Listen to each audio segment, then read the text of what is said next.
Howard Lutnick now had to sit for a hearing and get asked about his lies in Congress in relation to Jeffrey Epstein.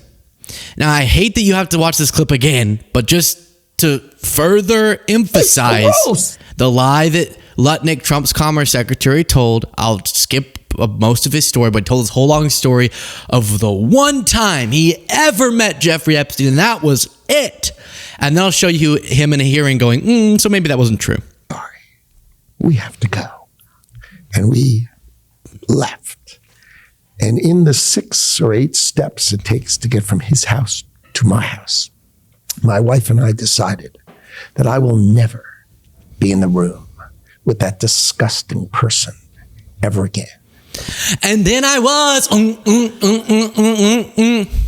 Ooh, he's such a nuance of Howard Lutnick. Such a liar. So that's in an interview. You can say whatever the hell you want. But whenever you're under oath in the Senate, it's going to be a bigger deal if you get caught lying. So here's him going, okay, update. It wasn't 2005, I think was the story where I cut him off. After that, I saw him on vacation, and I did business with him, and I did philanthropy with him, and I kept living next door to him. In his apartment, said you were disgusted, would never have any contact with him again. Did you, in fact, make the visit to Jeffrey Epstein's private island? I did have lunch with him as I was on a boat going across on a family vacation.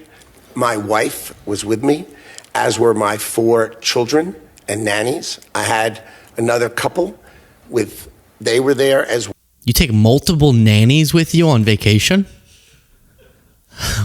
Very relatable. My 4 children and my 4 nannies. I have a ratio, always 1 nanny per kid, okay? Just the quickest pause to request that you click the subscribe button, the simplest, easiest, freest way, completely free, to support the work that we do. Right below the video, click that subscribe button, back to the video. Well, with their children, and we had lunch on the island. That is true, for an hour, and we left with all of my children, with my nannies and my wife, all together. We were on family vacation. We were not apart. To suggest there was anything untoward about. Okay, there wasn't anything untoward, you say. Then why'd you lie? Fine, okay. But it's funny how you go, hey, now that you're under oath, was that the only time you ever saw him when you walked over, you got a bad vibe, and you promised to never see him again? And Lutnick goes, well, now I actually have a very specific memory that I can tell you. That's so different than, and I vow to never be in the room with him ever again. But we have a document showing that you were at a gala of 300 people that he was also at. And you're like, oh, I didn't know that. That'd be different. This is, the email is him being like, hey, can we stop by the island and see you? Oh, we're going to bring all of our kids and our nannies. We have a separate boat for the nannies that trails us.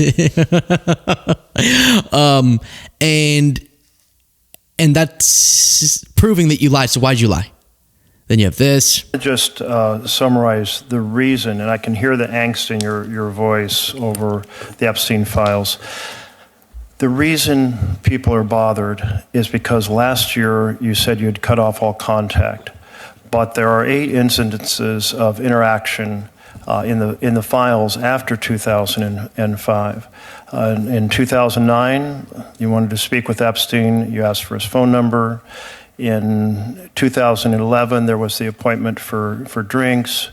In 2012, you were planning a trip to the private island with your family. That sounds like somebody you know well enough to call up and say, let's get our families together, or let's visit each other. In 2013, the exchange of information about an article relating to intellectual property and gambling, topics that you have an interest in.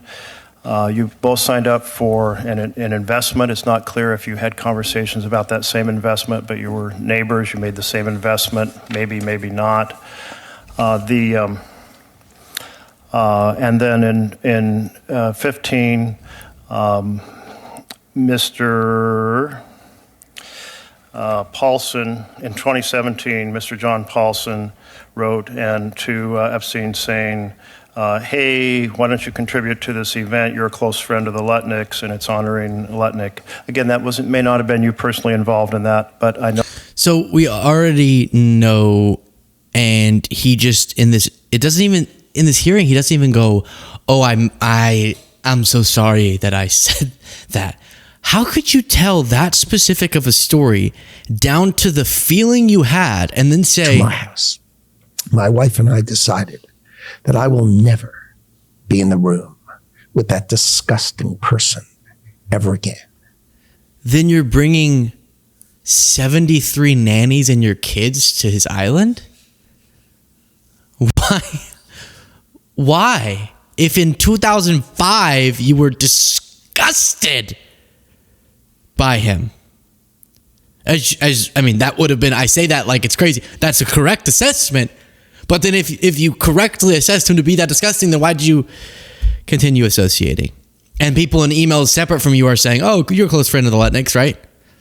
Your next door neighbor. And if you were disgusted by him, I don't know. I know you're not going to move just because, but if I had a real creepo as my neighbor, I think I would move, honestly. And then there was this one moment where he goes, listen, I urgently looked through the documents like everybody else to see where my name showed up. Like we were all doing that. And then later I'll show you a senator's like, we're not all doing that. At this trip and other interactions, did you have a dinner in Epstein's New York City home in 2011? No. So the information that suggests that there was a dinner with Woody Allen and Woody Allen's spouse at the Epstein residence, there's nothing to that. Is that right? I actually don't know what you're referring to. There was, look, I looked through the millions of documents for my name, just like everybody else. Yeah. And just like everybody else. So then here's a Democratic senator going, not really, dude. But it troubles me that you took your family to lunch on his island, that you had appointments with him. Please disclose everything. Put this to rest, because this is an issue of grave concern to my constituents. President Trump ran on releasing the Epstein files. You said casually, well, I looked at my name and how it appeared in them, as does everyone. No, everyone isn't worried about their names being in the Epstein files. I know he was your neighbor. That was a coincidence. But please disclose everything that's right. Are we sure? I'm not trying to make any claims that aren't substantiated, but all right. Okay, it's all a coincidence, I guess. It's all a coincidence. Alex Costa, Howard Lutnick, Trump. It's just all Bill Barr. I can't even, now that one I'm blanking on, but like his dad was Epstein's uncle. Not really, but it was like crazy. The associations there. Bill Barr's in the files. Bill Barr was the one who was attorney general who was supposed to get to the bottom of Epstein's death. Trump was the president when Epstein died with Bill Barr. And then he's like, all right, Trump 2.0, we're going to put less of the Epsteinites in our administration. Lutnick, next door neighbor, you want to be my commerce secretary? It's so insane. And then I guess there's one other clip of Lutnick. As I said, there's not an indication that you yourself engaged in any wrongdoing with Jeffrey Epstein. It's the fact that you believe that you misled the country and the Congress based on your earlier statements, suggesting that you'd cut off all contact when in fact you had not. When you visited the private island, did you see anything inappropriate during that visit? the only thing I saw with my wife and my children and the other couple and their children was staff who worked for Mr. Epstein on that island. Okay, so is it crazy, just one more time, to go from I walked in his house one time, met him, never wanted to see him again, to I went to the infamous island? That is a huge gap. There are real people coming out with stories of I got named, apparently I was at a thing with him I didn't know about, and I'm like, that could be believable. We have to remember, Epstein was doing huge donations to scientific research and was meeting with all sorts of people, and his whole MO was getting in the mix with all the influential, powerful people, and he had a lot of money. And so it's not implausible that you would show up at an event with high status people and he'd be there and you'd be like, huh. It's very implausible that you would forget you went to the island. That's the thing everyone talks about. And so we know he knew when in that interview while he was lying that he was lying, and that willingness to do so in such a adamant way tells you, aside from anything Epstein related, a lot about Howard Lutnick. One other moment, not on the Epstein topic, but from this hearing, was Republican Senator John Kennedy doing a little bit of a quiz with Lutnick, and Lutnick failed. Mr. Secretary, the Census Bureau is under your jurisdiction, is it not? Yes, it is. And the Census Bureau is in charge of defining what it means to be poor or in poverty in America. Is that correct? I think it does economic analysis for America. But it also defines poverty level, does it not? I don't know if it's the defining well, you need Bureau. to look, because it does. Okay. If you know, this isn't a quiz, if you know, what's the percentage of Americans who live at or below the poverty level? I don't know the percentage. Okay. It's around 11%. It's been constant. What do you know, Howard? That's my question. You're Willie Nelson High. Shut up. Shut up for a second.